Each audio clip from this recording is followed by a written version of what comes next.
If you watching this, Rose, look what the OG brought, the moments on the carpet, and people looking for me. So I guess Skrilla think that I'm on a tour with, hey man, y'all make it make sense, you know. When I came back to the crib, man, a lot of people using excuses about this gatekeeping and this, I don't believe in that, man. That was over me when you look at the sentencing part of it, because the people be looking for me. I was looking for your coverage. I'm gonna be where the rapping going on. I wish I knew how to rap. Partnership with the Big Facts Network every Wednesday. Yeah. I've been reaching out to banks, salute on the Big Fat Network. That's another resource that I brought to the crib, you know what I'm saying? To be able to be on they powered by Revolt. Right. So you say it's the 20-year anniversary for that CD was Port done of Miami, man, come on. Yeah, that album was done in this building, the Popoy building. I'm like, he looked like the official coverage for the streets.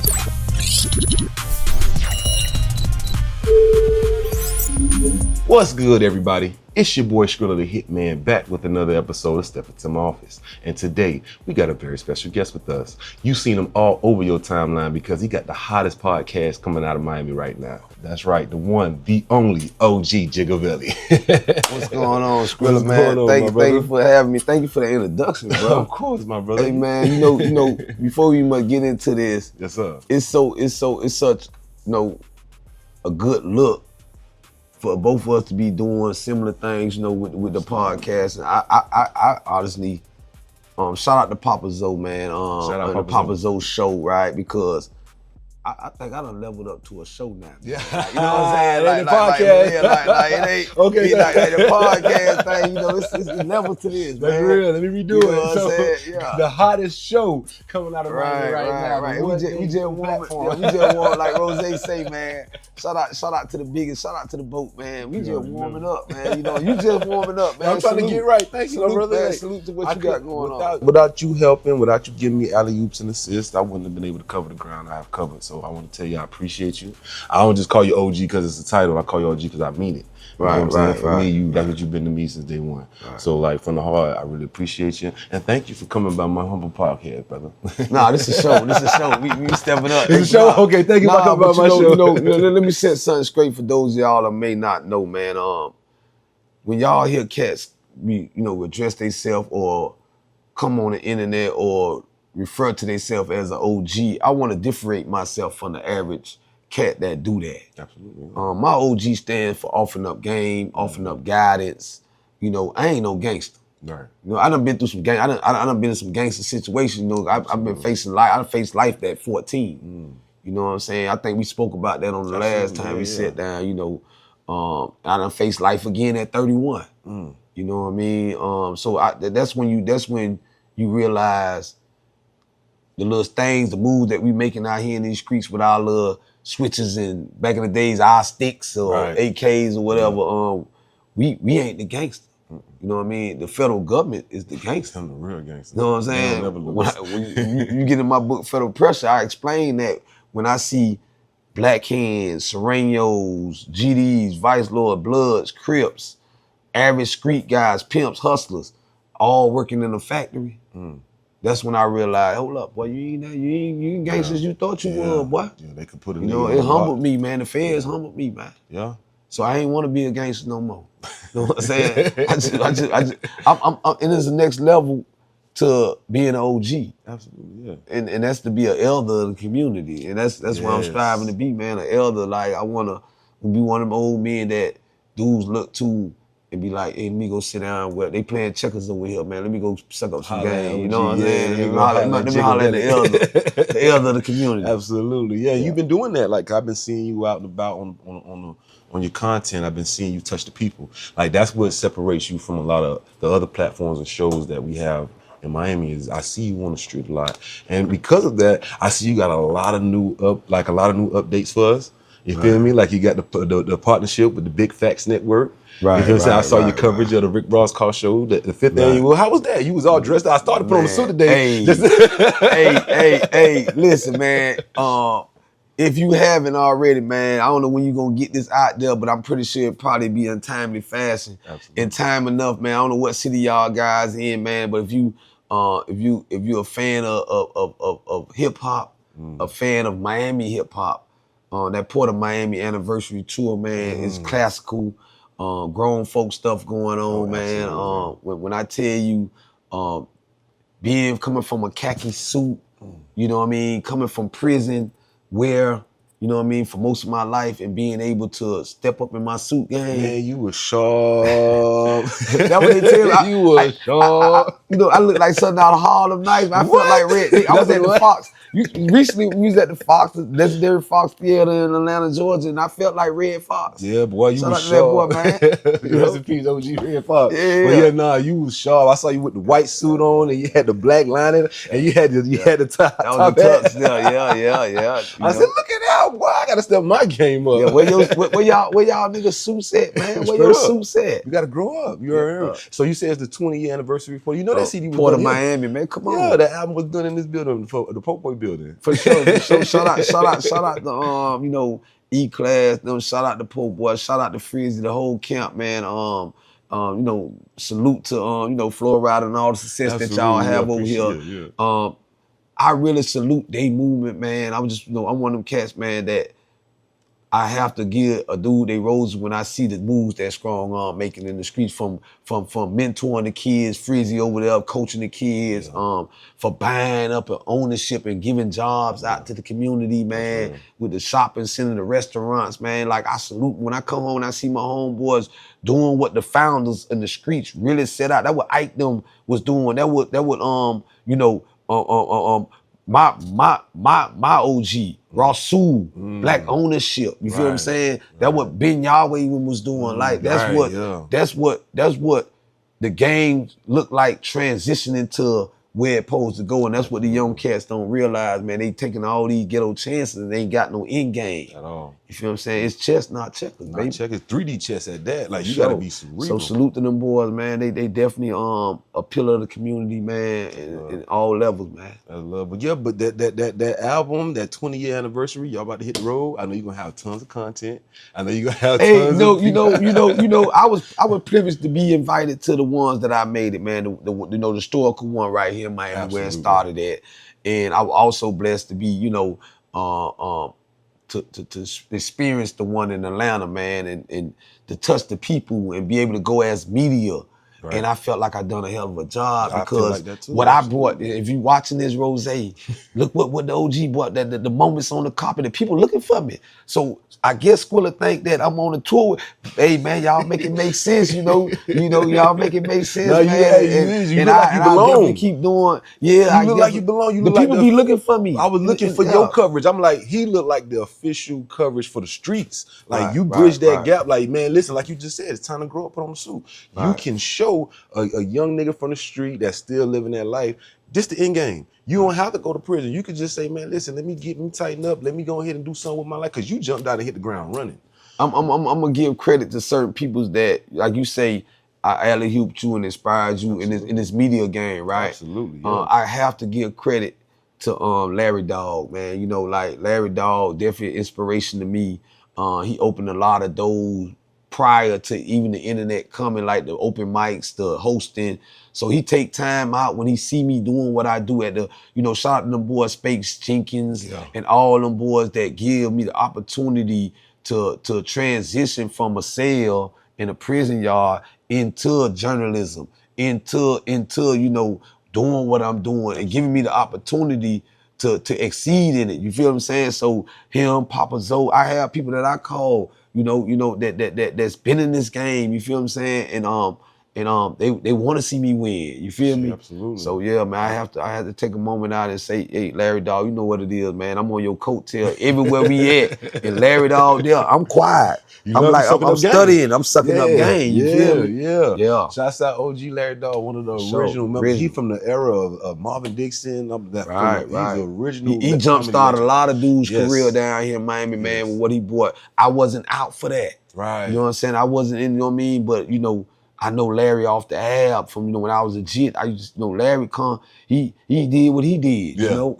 Man, one of the funniest out of Miami, man. He always showed me that when you see me too. He one of the funny, like you say, legendary. Legendary, man. Y'all respect what Larry Dog, man. He gonna get a street. You better get on that wall of fame on the air. Absolutely. Give Larry his roses, baby. Come on, pass. Terry, come on now. You got me. Give Larry dog his roses, boy. That's real. So another update, like another milestone that you accomplished, I see that you expanded the partnership with the Big Facts Network every Wednesday. Yes, that got worked out, man. Shout out to my main man behind the scene, man. Nephew Faison, man. You know, my Atlanta home connection, right? He a homie from the crib, but you know, he know Banks them, and I've been reaching out to Banks them. Salute on the Big Fat Network. That's another resource that I brought to the crib, you know what I'm saying? Absolutely. To be able to be on they powered by Revolt. Right. You know what I'm saying? So that's exposure. It's just exposure, and that's what I've been, that's what I've been encouraging the young, because a lot of people, when I came back to the crib, man, a lot of people, was using excuses about this gatekeeping and this, I don't believe in that, man. I come from a physical gate where we really, it's watchtowers and gun towers and we can't get out the gate. Out here in the world where opportunity at, man, can't nobody keep you, to me, that's a procrastinated mind state, man. Like, 100%. How can somebody keep you back, man, from being great? Yourself. That's on the I ain't gonna allow nobody to stop this. Nobody can stop you but you. Man, I ain't even gonna stop this, man, right, because exactly. This is written. This is greatness. I'm walking into it, boy, with confidence. Any room that I step in, mouth full of goals or whatever, it could be around politicians, it could be in if I don't know something, I'm gonna be quiet. See, a lot of dudes be speaking in conversations and they ain't qualified. That's the time where these here kick in. Right. That's why you got two of these and one of them. 100%. You know what I'm saying? So I could be in a room and be quiet. If I'm quiet, that room know way more than what I know. 100%. You feel me? So it is what it is, man. I supposed to be here. Yeah. Can't nobody stop me. I ain't stopping me. No, yeah, you know what I'm saying? I'm not gonna stop me. Why would I want to stop myself? Yeah, exactly. Oh man, yeah. Exactly. Big Facts. So y'all check it out. Big Facts Wednesday. That's the What They Do Florida takeover. I ain't just about Miami. I love my city, but I love Florida, man. From the Panhandle to Exit 1. You feel me? Up. I'm big on Ball. I was interviewing Ball, and Ball had to pose the question to me. He was like, "Gee, why credit matter to you? Like, why when you want people to give credit to Miami for this and that and this and that." I say, bruh, and it was a good question, because you know what I'm saying? It matter because I done been in situations where dudes would be slight hating on Miami and try to hate because the Dolphins lost or the UM lost. So I had to check their temperature. Straight up, I ain't gonna let nobody play. I don't play with nobody else city. That's real. So when you talk about Miami, see, one of my names in the feds is Miami. Miami. That was Miami. You know what I'm saying? Like that Miami. Niggas ain't trying to run up on you and because these be niggas from different states and regions. They ain't trying to know your name. But when they find out where you from, that's what you repping. I'm a Miami boy. Straight up. Through and through. One of the original Miami boys. Yeah. Jackson Moore, I was J baby. All day. You know what I'm talking about? All day. That's real. And that's another thing that I appreciate by having you come to my platform is that when things happen in the news, like, the big cases like the Karmelo Anthony case or the Rick Chow case, I get to come and ask you your expertise from your experience, from being in. So I'm pretty sure you're familiar with it. It's been all over the headlines. Let's get into it, man. There's no pressure. I got thoughts on it. I'm pretty sure. So with the Karmelo Anthony case, right? For those who don't know, who've been living under a rock, you have a 19-year-old kid that was convicted of murder. It was a track meet. He was under a tent.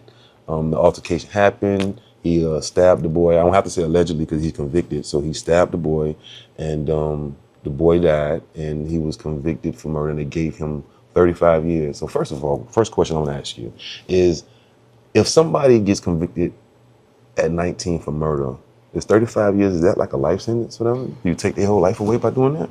So let's look at the facts of the case, right? To answer your question, 35 years will be considered, and once upon a time, 25 years was considered life. Okay. You know what I'm saying? Now in Florida, life is natural. You know what I mean? Natural life till you stop. Ain't no more breathing in you. We got a plot of land back behind the prison. You know, we gonna box you on up if your family don't claim the body, right? Right. So that was overkill to me when you look at the sentencing part of it, because it ain't like he premeditatedly went out or he was in the commission of a felony and committed this crime. Right. If you look at the situation, from what my understanding was, it was some guys that, and a lot of things didn't come out. These guys was, bullies. Right. You know what I'm saying? They was part of, I done seen the football players. The football players come through, they got their own swag, and in a school where, you may be a all-star on the football team. You know how high school, we all know how high school is, right? Absolutely, yeah. So these guys, it was hot or it was raining or whatever reason, he went up under the wrong tent. Okay. Evidently it was the wrong tent. Right. It wasn't welcome there. Right. So they tried to press him. And he had, like, we all leave our house, in this day and age, we take some form of weapon. Like, regardless, like, that's why they got metal detector for the kids. Like, kids are having to deal with bullying. So Karmelo, like, to me, just trying to put myself in his shoes, he was probably feeling like I had enough. They press up on me. I'm gonna defend myself.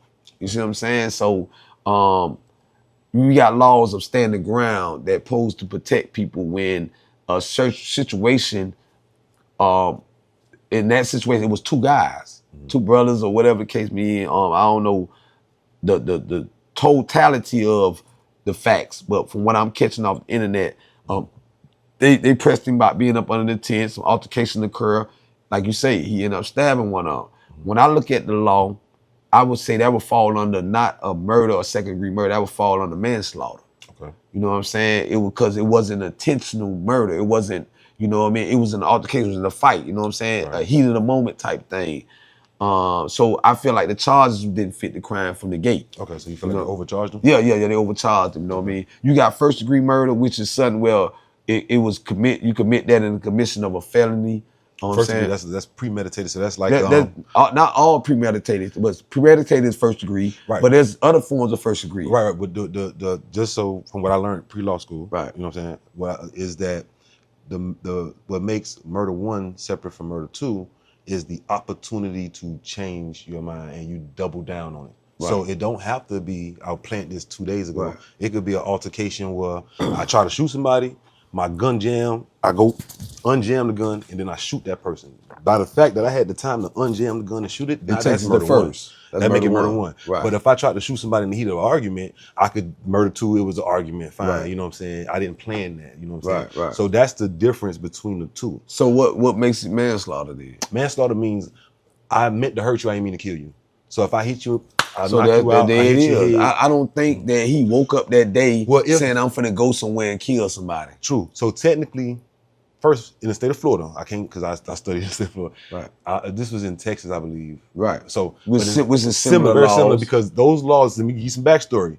Because the Bush. Come on now. The governor I was here when it happened. The governor of Texas was George Bush. The governor of Florida was Jeb Bush. Right. Texas is the author of the Stand Your Ground law. Right. Florida is the second state to adopt it into the union. Right. So it's because the brothers, the siblings, they were the governors of the. Now, when he became president, we got the Stand Your Ground over here, but still the same. Yeah, same. So Texas and Florida very similar because before, like you said, Jed came down to Florida, we had relaxed laws down here. Relaxed laws. We wasn't under 85% state laws. Right. No, we had CRD, conditional release, all that. I was in the system when that transition happened. So you saw the system get harsher. Right. But if he was to say, I'm tired of these bullies, in the state of Florida, if he said I'm tired of these bullies and I take a gun to school or take a weapon to school, that will fall under premeditated murder. Okay. Because he had time to think about it and he took it to school. That's exactly the same thing of a school shooter. Right. He tired of being bullied. So they feel like he shouldn't have had the knife on the school campus unless he planned on doing something violently with the knife. So if they thinking we can charge him with murder one, charging him with murder two, in their eyes was probably being light on him. They probably felt like they couldn't explain to a jury how to convict the murder one, but murder two, they was able to, I guess. Evidently, because that's what they convicted him of, right? Murder two, yeah. But what my problem with it is, it's so many examples of double standard in this country when it becomes to race relations situations. And I ain't just saying white and black. I'm just saying period. Right, period. When we are black and head in the courtroom, we are guilty until proven innocent. When the logic of the law was to be innocent until proven guilty. The burden is on the state. Absolutely. That's not the case when you know, from my experience. Right, of course, yeah, from what you see. Yeah. We don't receive the same rights to the laws, you know what I mean, as that. So my advice, if I look at every situation that happens to us as a people, it's allowed to happen by God. God allowed things to happen. It has to go past Him for it to happen. This is my personal thing. It's God's will. It's a learning experience for everybody. Absolutely. And sometimes you bear the burden of being that example. Like even in my situation, I spent a lot of time in prison, but I gotta realize that easily that day, them guys could have had a weapon and we could have been burying Karmelo. That's you true. know what I'm saying? So he's still alive, right? I'd rather my child defend himself than be alive, and we could deal with whatever, because God set you down for a reason or whatever. True. And the reason made for the mass of us to bring this conversation to the wood, because now it's something that we need to encourage. For one, it's a lot of lessons to be learned from this particular trial, 100%. in a particular case. And one thing that I want to point out is, and Plies made this and that's what I shot the Plies for, always taking a step away from the music and speaking on, you know, situations like this on the internet. Salute the Plies, man. He said something that's very, very important to all us as people of color, man. We need to encourage our kids to stay out these folks' courtroom. That's real. For one, not put yourself in a position to be judged by these folks. That's real. I took it a little further and said that sometimes, you know, we're gonna find ourselves in the courtroom process, regardless if we trying to stay out or not. True. So how we fix that part is by encouraging our kids. I'm using that example, and I'm gonna give you certain examples from the mob. I'm gonna give you examples from the Asians, from the Jews, right? When I say the mob, that's Italian. The Italian mob. Okay. The Asians, the Jews, and any other race, they always have encouraged their kids to be a part of the system. Meaning that they encourage their kids to go to be lawyers, like yourself, study the law, to be police officers, to be judges, right? We have to start pushing our kids in that direction. So that way we could guarantee that fairness is done, because we are part of the process. Absolutely. So what we are doing is continuing to be entertainment for the rest of the world. That's true. You know what I mean? Like black people, we still attempt, like those songs. That's why I love Good Amount. We don't dance no more. All we do is we don't dance. All we do, so we dance. We still dancing and entertaining and participating in sports and being. So no one's taking us serious because we're not part of the process. That's a good point. We're not coming to jury duty. Right. You know what I'm saying? We know, if we vote, we come out sometime and vote. And if we coach, that process done got so watered down. When we do vote, we still don't. And it goes back to who I follow from the beginning, Marcus Garvey. Right. It goes back to economics. Absolutely. Money, power, and respect. We as people, we give away our money to designers. We so into a customer mindset that we give away our money. The black dollar is so strong, but we give it away. In the heartbeat. It bounces out of community. It's supposed to It don't stay a day. It don't stay a day. It bounces out too fast. Right? So when we give our money away, we give our power away, so we don't have no respect. You feel what I'm saying? I see that. Money, power, and respect. That ain't just no song or no trend. It sounds slick, but it's actually a law. Money, power, and respect. That's when you get into the political phase of things, the lobbyingness.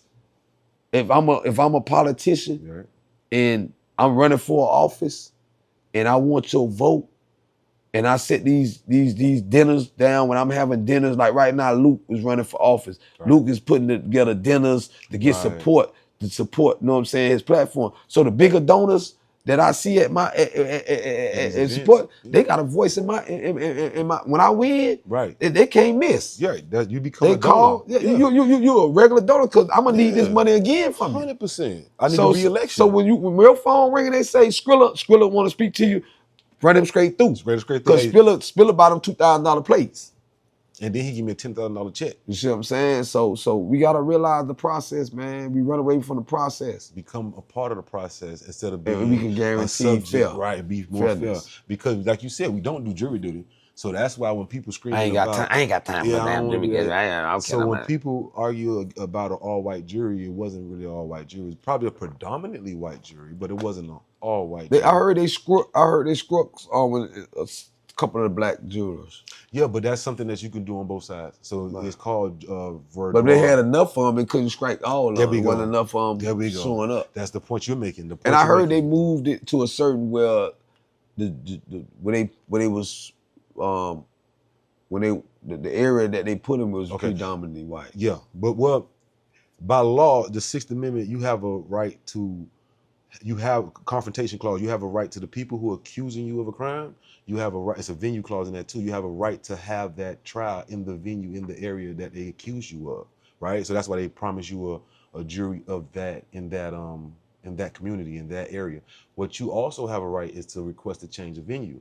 So during the trial process, if the lawyers was really on their shit, they could have been like, you know what, I don't like the jury that we have over here, or I don't like our chances at the jury. They could have just checked the census to see what kind of people live in the area, and they could have requested a change of venue during one of those 3 years. You know what's so crazy, dog? Yes, sir. If we stay on this conversation, right, and it's such a male needed conversation, right? People don't want it like people on the internet, people on YouTube, they come for ratchetness. True, but they want to see us acting like two black men acting a fool on camera, talking about nothing of substance, right? That's true. And I appreciate your content. I appreciate stepping into your office. I appreciate talking about this type of stuff. But these folks, like they on to the hottest track. They on spin that shit. Well, my man ass been bad. So shout out to young Miami, man. Man. So since you bring it up, let's talk about that, because I agree with you that ratchetness is something. They control the internet, man. Yeah, it's the highest. It scores very high in the algorithm. I agree with that. But free Carmelo Anthony, man. I was going to ask you a couple more things before. Yeah, go ahead. I ain't going to change direction. No. But what I want to say is this. I wanted to ask you, what do you do? First of all, have you ever seen somebody get convicted and sentenced in the same day? Is that something that you've ever seen? It happens, but it rarely does for that process to be so fast, man. Because when you get found guilty, there's a part called the mitigating phase of the sentencing, right? Where so many people, supporters, could put letters and words. Your lawyer could get that part so they could ask the court for mercy. Right. Now, a lot of times when you take the court to trial, you forfeit mercy. Okay. It's like we gave you a plea bargain. We gave you an opportunity to plea out to this.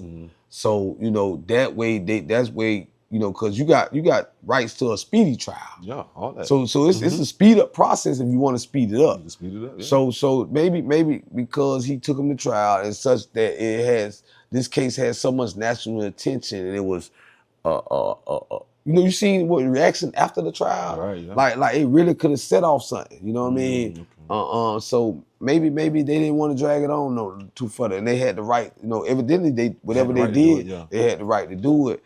According to the law, right? But was it the normal way for things? Nah. Normally we have an opportunity to present our side that this is a good kid. He never was in trouble before. Right. We asking the court, to be having a little mercy, even though we took it to trial or whatever. Right. But I got him coming back though. He gonna come I back. got him coming back. So it's never over, man. Right. Yeah, of course. I know prayer, you've seen. And I'm a big believer in prayer. Absolutely. So we definitely got him in our prayers. Absolutely, we do. We definitely got the young man in our prayers. So what you think his mental state? I know you can't read nobody's mind, but from your experience, from when you see younger cats coming up and they get hit with these decades, they ain't getting 4, 5, they getting hit with 20, 30, 40. What you seen them go through their first 24? How do you see them adapt to that? What would be, matter of fact, a better question is, what would be your advice to Karmelo if he walked into your prison? For one, he gonna be all right. Okay. Because this got national attention. In most cases, if a young man come in there, you know, and he ain't gang banging, he ain't. This brother wasn't on no set. Right. You know what I mean? The young brothers, the conscious brothers of the prison, they gonna grab him. Okay. You know what I'm saying? He gonna be all right. You know what I mean?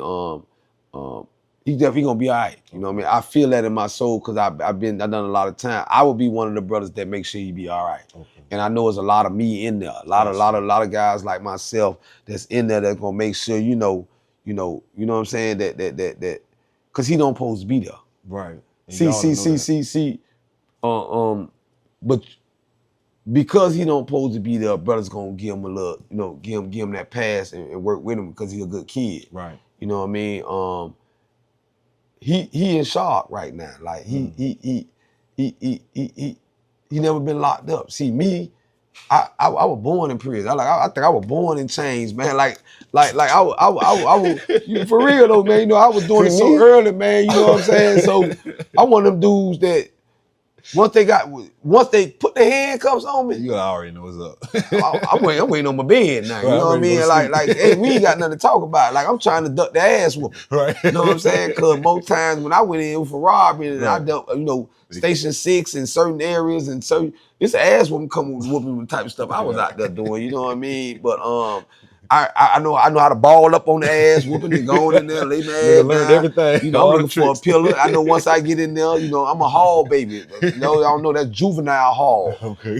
So I had juvenile hall mamas and uncles and you know what I mean. The staff knew who I was. I was one of them badass kids just like that, you know, man. So you know, and the juvenile hall was located in my part of Miami, which is close to Brown Sub. So a lot of the staff members. They knew my old boy, and you know, I was like, you ever seen that scene in Colors when they come, they take the boys to jail and everybody, and you walking through it. I'm a nightmare walking, that's how I used to feel coming to jail. Like, you know, everybody, gee, what you know what happened? You know what I'm saying? I come through that bitch and yo, you know what I'm saying? Yo, I'm back in the mother, you know what I'm saying? But, you know what I'm saying? So you know, to me, I was institutional like a mug. You know what I'm saying? Like for real, I was so whatever, boy. Whatever, you know what I mean? I was born in there. Like I used to have a already ready. When I got to the county jail level, I used to have an already ready speech announcement. Man, you know they put me in the wrong. Hey, listen, man. I ain't the softest nigga coming up on one of these bottom bunks. I ain't got no bond. I'm in here for robbery. You know what I'm saying? I ain't got no. So I don't know who the one is. You know. Niggas, some niggas already know how I'm carrying. Niggas been jumped and throw his shit on the top rack. You know what I mean? It could be some sales, especially on that 6th floor, man. Back in mid '90s, niggas didn't even want the bottom rack because you know ass wouldn't come with that bottom rack anyway. So niggas would be acting like they love the top rack. Niggas they be coming to sell. You know what I mean? So yeah. But so you will take care of them. So some people that's in there that like you, because there's a lot of people that's like you in there. They're gonna put their arm around and make sure they're gonna embrace him. They're gonna embrace him. I would be surprised if he don't. Right. You know what I'm saying? So yeah, I mean, as long as he be in there for the process, he gonna get appeal. You know what I mean? He observed all his rights. My knowledge of all cases, all cases, and because they rushed. Yeah. Like you said, there's always loopholes in cases. Of course, yeah. 100%. You know what I mean? There's a lot of things always done. You just gotta be just diligent enough and have the right team to find them loopholes, and you back, man. You jump back like crack. Yeah, he might. If he get an appeal and everything, he should be out. Oh yeah. He gonna get out. There's too much attention on this, man. There's money being raised. People, you know, especially because they are weighing it against other misjustice. That's true. In other cases, man, you know what I mean? So, yeah. So speaking of other cases, there was another case where Ricky Chow, I think his name is. Yeah, the Chow case. South Carolina situation. In South Carolina, there was a young kid that was killed. He was accused of stealing out of a water bottle. Yeah, it's crazy. Out the stove. They don't value us because we don't value ourselves. I feel you. I agree with that. So the question I want to ask you is, like, if somebody is stealing something out the stove, like, when does the chase stop? At what point do a person say it ain't even worth continuing to go after this? Man, I mean, you know, me personally, I don't like nothing stole from me. Right. So as long as I got wind, it might keep going. You know what I'm saying? So I can't tell a person about what to do about their property. I got you. But the gunning somebody down, a child down for some water, man, come on, man. I'm gonna give you some water. Right. Like that wasn't nothing he must pursue no weapon behind. Cause like if you run out the store and you rent out with the water, you ain't got my crash register, you stole something, you rent out the store. I ain't finna pursue nobody about that, man.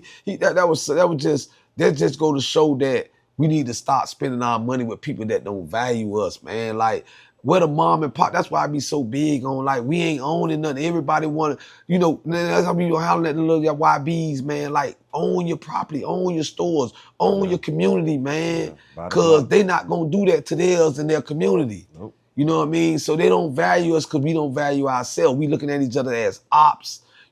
Like black lives not gonna matter till it matter to black people, man. We treat our women wrong. We mean mug each other all the time. And in my personal life, I make sure that I practice what I preach, man. I'm one of the most kindest guys you want to meet, man. When I go to the gas station, can't nobody be walking behind me. I'm gonna let them. I've been gone so long. I don't rush at nothing. Yeah, you take your time. I'm on them. Yeah. I'm on them, boy. I'm on them. I don't rush. Because I done live more than I got in front of me. Yes, you I'm enjoying every the bird chip. I'm like, what that bird is?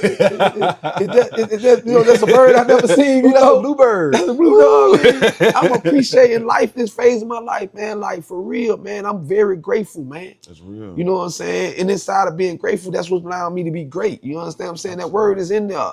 So when I say it like that, man, like, we gotta slow down, man. We rushing through life, and I understand why the young people doing it, because they feel invincible. They don't have any patience. Right. Everything instant nowadays. Like, you ain't gotta research a book and study nothing. You can just Google what you need to know. Everything's so accessible. You don't have to put no work in for nothing. Like, so, my advice to us, man, even back to that situation with the water bottle and the type of people that we patronize, it goes back to Marcus Garvey teaching. You know what I'm saying? We got to control our economic. We got to get the Wall Streets going back to going.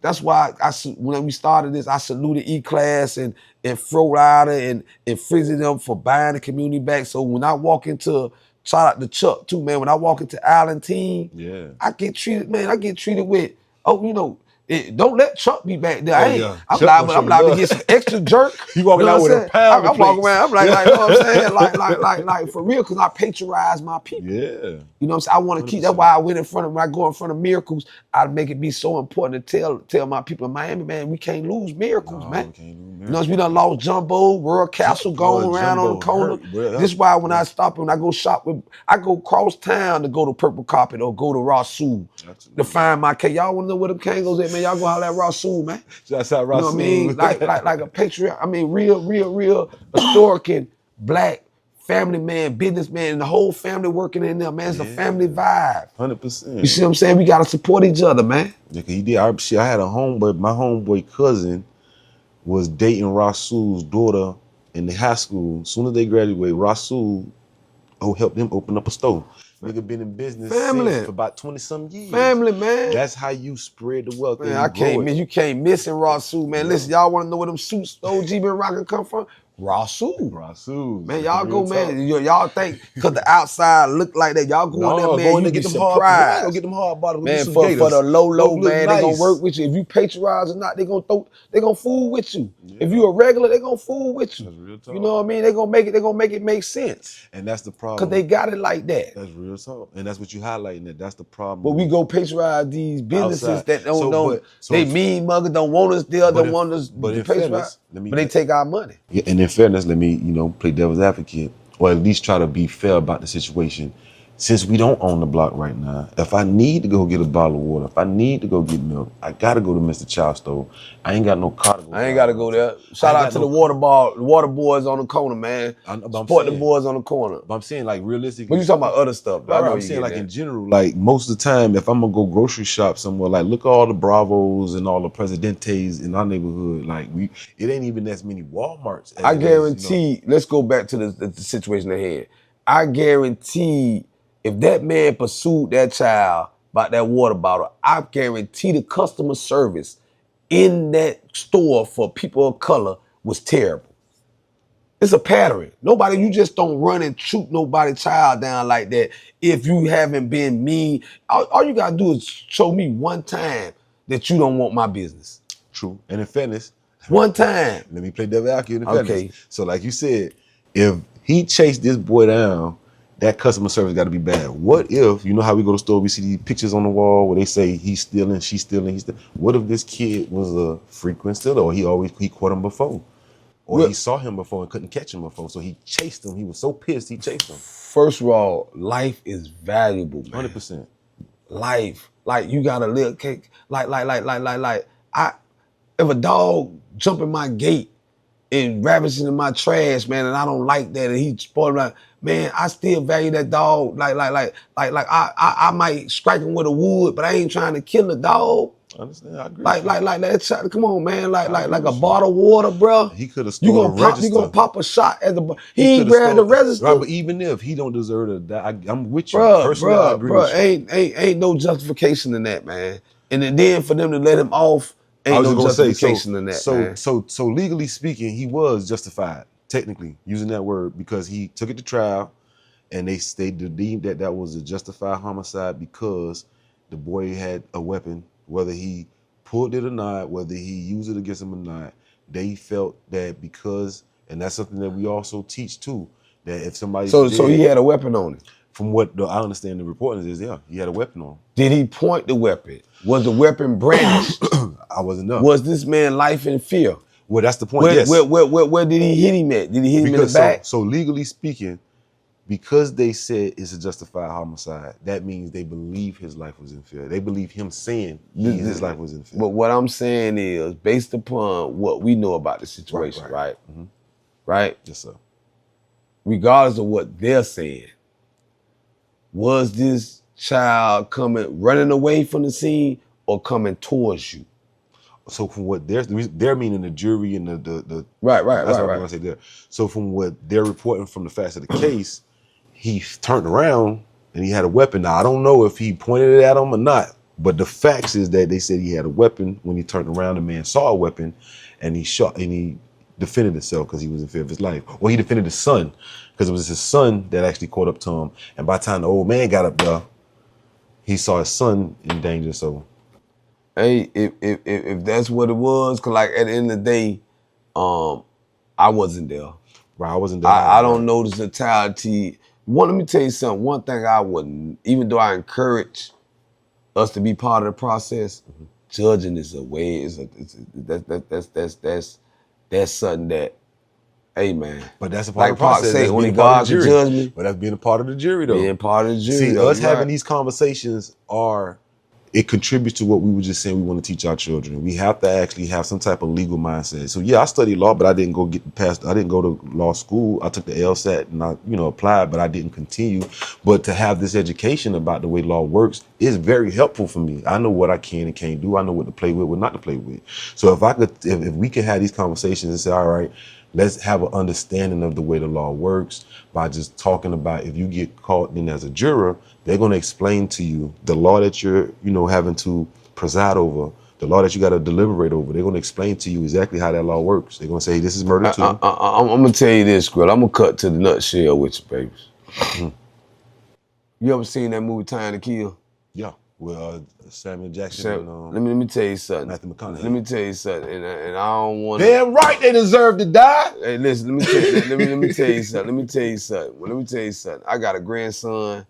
I got a few people on this planet that I'm willing to go lay back down for. Put my life in the way of defending them as a man. All I can tell you, man. Pick your ones the right way. I'm talking about to anybody that feel like they could just come out and do anything to us as a people. Right. I'm cut from that Turner cloth. Oh, I feel that Huey Newton cloth. Like I'm not like so like I just told you earlier. I done been here longer than I got. Don't bother me. For those of y'all that like to just jump out there and victimize people, leave my people alone. You know what I mean? Because I don't want these type of conversations about my grin. Though. And I'm like, I'm gonna come see about you. I'm just letting you know about I me. feel you. Absolutely. So regardless if he had a weapon or not on him, what? Look at him. But thinking I'm talking to him. I feel you. I'm talking. I don't want no GoFundMe. You know what I'm saying? You think I'm playing? But let me tell you something. I don't went to prison by some paper. I'm talking about some money. Couple dollars. Boy, when it comes to the ones I love, I'm walking across water for you, boy. I feel you. So I don't know, you know, take it how he is. I don't give idle situations out like that. That's why I don't bother nobody, man. Yeah, you let everything you go. know what I mean? So I know what I'm willing to, you know what I mean? I'm willing to live for and I know what I'm willing to die for. So I live by the Old Testament. So I agree with you. Eye for eye, tooth for a tooth. That type of situation. You know what I mean? But at the end of the day, man, like everything I go back to saying, man, God allowed a lot of things to happen for us to learn from, man. You know what I mean? So we gotta learn from these situations. Right. So we gotta learn from these situations. So I agree with you, like, you know, on protecting and you got sons? I got 3 boys. So you gonna let somebody splack your son and just whatever they decided he's not. No, I never said that. Oh, okay. That's all I'm saying. But what I'm saying is this, I wouldn't care, boy. But what I'm saying is this too. I don't care if he was in your mango tree. But listen, man, let mine live, man. No, but listen what I said. Let me deal with it. Listen to what we said earlier. My sons would never do that shit. Ever. You know why? Because I raised them. I'm gonna show you a prime example. Let's go back to a case, right? Since we talking about certain cases, right? Okay. What about the brother down there on Jacksonville? They were playing the music in the car. Which brother? The white while back, okay. Lucy LeBett's son. In the white Jordan LeBett. What his name was Jordan.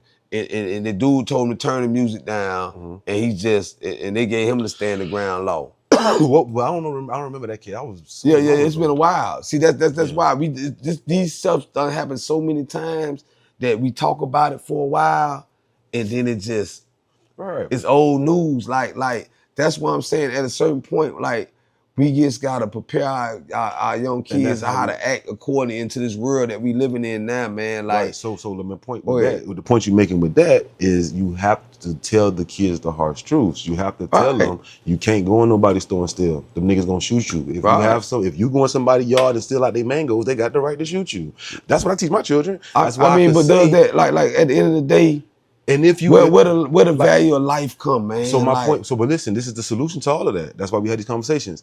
If the problem is they got the right to shoot you, then we do what you said earlier. We make sure we have people that's a part of the process. We teach our children to be politicians, lawmakers. We teach our children to be officers. Like when you have officers that patrol a neighborhood that's from a neighborhood, they usually know he don't mean no harm. He just stand up here all day. And he just asks for dollars here and there. We ain't got to run him off of that because they have a relationship with the community. If you got officers you importing, so this guy, he got so many things in his jacket, we going to give him a chance and he from out of state. Well, he going to continue that same thing here. So we have to have people in the hiring process of the police force that's from our community. We have to have people that's police chiefs, like how Miami Gardens is set up. We have. I mean, you know, since I'm not in the criminal perspective no more, and I'm a civilian. 100%. Yeah. I have. You know, I'm in prevention, man. I'm preventing the kids. Like, man. Stay away from that. Like, man. Listen, man. Work for what you want. Do the math, man. Don't commit no crimes.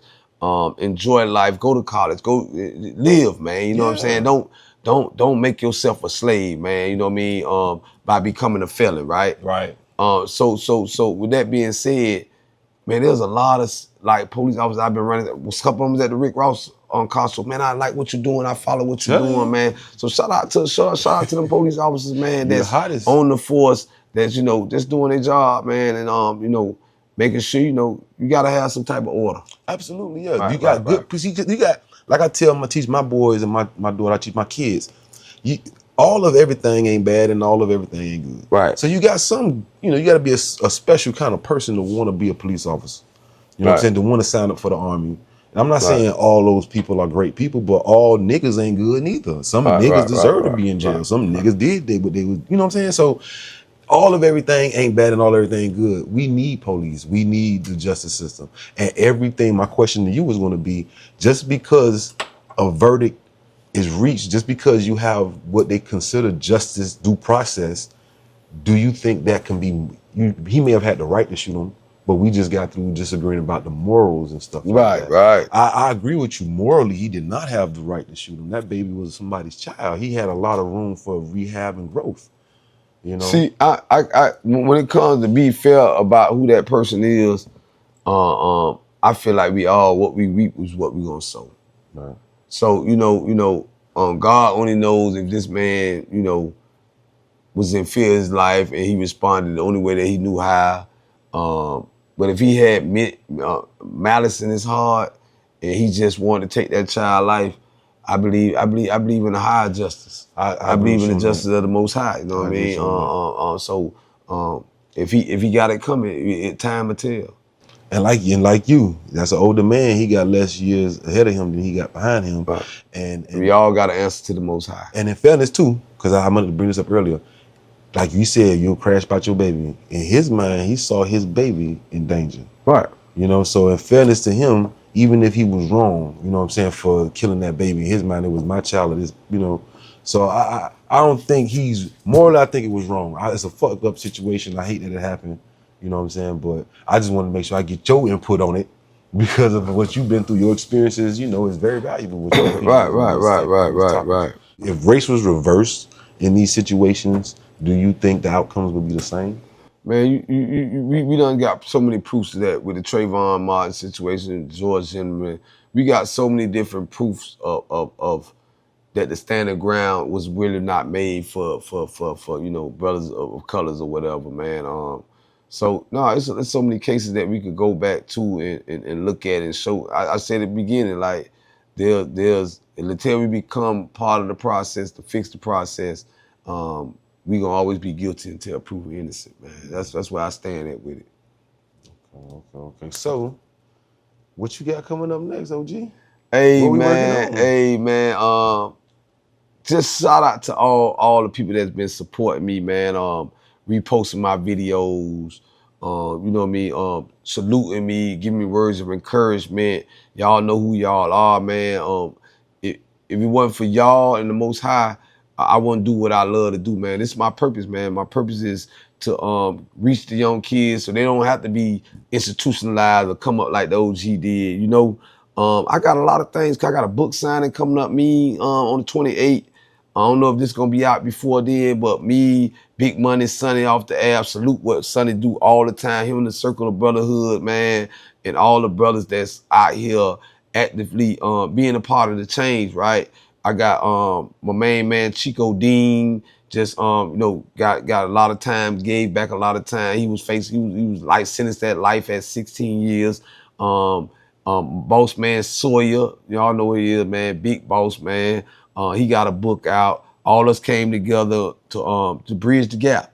So we gonna have a book signing on the 15th on 15 app, just one of many. Promoting our books, promoting our message, so y'all can come out and support us in that way. Y'all know what it is, man. We steady growing with the podcast and the show. I'm looking to step into more hosting roles. Absolutely. That's why I've been shouting Larry Dog and getting with companies like Space Jenkins and Rose them, you know what I mean? And Blaze the mic right here in the city. So y'all gonna be seeing me encouraging a lot of the artists and talented people of Miami, the content creators. Shout out to all these content creators, man. I met a lot of them recently. My brother Tip Lon, funny, fat and funny, all them boys, shout out to Chicken and Backwoods, them boys over there and Nate and Front Street Mick and all the guys, man. My Care City niggas, all of them that making them funny skits, man. Riri, Riri, and her dude, man, brother, yeah. man. Like I got to hang out with them at the Ross Car Show. I'm loving that we're breaking the stigma of what we was always taught in the game down here in Miami. You ain't got to be seen to be heard. We not in that era no more, man. They listening with their eyes. So we definitely, if you doing anything, the OG gonna encourage you, man, to come sit on the platform. I got the Big Fat Wednesday thing popping off. I got the What They Do podcast, the regular shows popping off. We got the Hang the Mic situation. We coming back to the streets with hard this summer, But I'm gonna let y'all know something. I started in this game, blogging off my phone, and I kept investing in the show.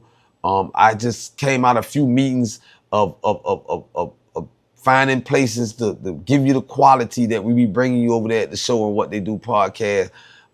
Them prices ain't the same, man. We got editing fees. We got pay the lights. You know what I mean? So if you ain't serious about your craft, but you could go out here and buy your Zarpack, buy your Don Julio club and do all the things, don't be inboxing me about seeing about sitting on the podcast, man, because y'all be the same guys that run to Atlanta, Georgia, and sit on this white boy porch in here and give them $1,500 to $1,600 or $2,000. I don't know what the price went up, but you don't want to sit here and the OG bringing you a credible platform where we got Rose, we got major labels, even Plies and all these guys fooling with What They Do podcast, letting you know, man, that they watching everything that I'm doing, and hey, Rose just made a post recently. You want 100,000 or an hour to ride with him? Some of y'all to take that 100,000 and run. You may do it. You may take it and flip it. Me, I want that. I want to get round. I want to get round a man that got multiple streams of income, of $500 million, maybe $1 billion guy already set in stone. You know what I mean? Legacy. And I want to be pitching ideas and talking business. And, that's what I do. That's how I want to get in them Rolls Royce conversations that he be talking about, or that G5 conversation, and fly to another country and have a time with billionaires, you know what I'm saying, multi-million-dollar players, you know what I mean, and scale up and have those type of conversations, you know what I mean? So I'm gonna pass on 100,000 because I got $1 million plan right here. I got one right now, Rose. I got one, and I be teaching, I be speaking to them, and I be in their chest, and I be bringing ideas, and what I realize about these cats, you gotta have that project ready. Idea is one thing, action and motion is another thing. Proof of concept. So I come and I invested in what they do. I bring the quality. I've been reached out to Big Facts, say, OG, you need certain this, that. I went out and got what they told me I needed. That's real. You know what I'm saying? So you told me about that. You was like, man, I'm elevating to the production. Like, we doing multi-camera angle. We doing everything. Right. Elevating. Netflix say I research. If I want to get into Netflix, I want to get into YouTube, they want certain type of quality camera. My camera costs, that one camera that I got, it cost me $3,000 straight out the gate. Then I add all the accessories to it. Shit. Man, listen, man, that camera back there, y'all see that camera already? Yeah, the camera, the lens is $4,000. My lights cost $800 with the stand. You know what I mean? So when you come to What They Do, this ain't no fold-out table and lawn chair. This ain't no type iPhones of operation. You know what I mean? Yeah. So you know what I mean? Come and invest in yourself. But we gon' meet whatever that you decide, whatever you want to get out, whatever exposure. You ain't got to be an entertainer. You could have a business. You great at the South man, the best hairdresser, the best insurance or a credit person, and you want to come on. That's why it's called What They Do. Everybody is it's what they do, man. What you do, what you really doing. Let us know. Yeah. That's great. Don't you got this event with the rappers finna sign up for it's like a man, competition? Rap Arena, man. Right here, September the 4th, man. Y'all sign. Hey, slots going crazy. I'm probably missing people calling me right now. I put the drop out there.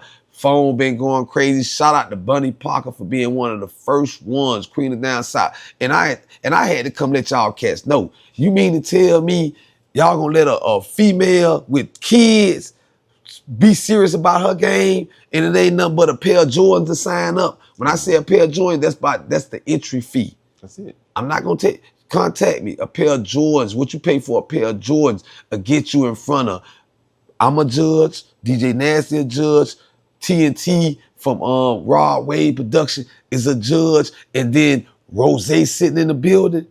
You niggas say y'all know how to rap. You know what I'm saying? Like, I'm gonna be where the rapping going on. I wish I knew how to rap. You know what I'm saying? It ain't my fault. Yeah. Man, listen, man. For a pair of Jordans, man, come on, man. So that we got that going on, man. And they liking what I bring to the table, and they talking about, having me more involved in that right there, man. So I'm looking to shout out to Medi Ice. The founder and co-owner, him and Ross, of the Rap Arena, man. It's crazy. That's a dope ass idea. So we got the Rap Arena. It's gonna be right here in Miami, like a tournament. A tournament. I already know it's gonna be like the March American Madness. Idol, Yeah. the UFC, a rap. That's dope. I can't wait to see it. You can say y'all know how to rap. Well, y'all, or you gonna still say, oh, it's gatekeeping. They not letting the gate open. Wide open. Wide open. What they do, we in the building. We just warming up. Just like that, ladies and up. gentlemen, it's been another episode of Step Into My Office with my OG, the original OG Gigaveli. Appreciate you, OG. Hey, make sure y'all check my website out, www.og, the same with my IG, Gigaveli. If you want to know more about what I'm offering, if you want to get in this game and you ain't got access to me like Skrilla got, hit my website. Put it in the description so they can check it out. Right now? www.og Gigaveli. I'm offering up a course in there teaching you how to monetize your platform, how to write your books and get them published. Things that I had to pay top dollar for, I'm giving it to you for. And I had to put a price on it because that only show me if you really serious. Your game ain't free. Man, it ain't about the game. My game is free, but my time ain't. Damn right. I'm not finna pour into you and waste my time and you not serious. You ain't much showing me no effort. So I got different packages in there. I got the ebook where you can just take the ebook and do it at your own leisure. And I promise you, when you finish that ebook, you're gonna be doing everything that you see the OG do. So if you got a homeboy, if you got a spouse, or if you got a homeboy, if you got somebody locked up and they see where I come from, being institutionalized, locked up my whole life, and I'm out here moving and shaking with the movers and shakers, and they wanna know how I do it, go to my website, give it to them. Give it to that person. Hey man, this guy right here, he did it. Man, y'all know my story. Psychological medication, like for real. Yeah. Serial call, high dog. Dudes that know me, man, know that I was really messed up, man. All praise to the Most High. No, so everything that I accomplished, I done put on this website. Y'all can get it. My books, Pressure and Federal Pressure, my life story, all facts, no cap. If you find any cap in the books, find it. No. I'm gonna give him my number. You can contact me and I'm gonna give you a cash bonus, man, for finding cap. But me and my money ain't fall out. You ain't even get nothing. You know what I'm saying? So it is what it is, man. This your boy OG Gigaveli, man. Thanks for having me here, man. Thank you for coming by, OG. And hey, like man, that, anytime you say step in the office, I'm there. We're gonna catch y'all on the next one. Appreciate you, OG. Anytime, too easy, bro.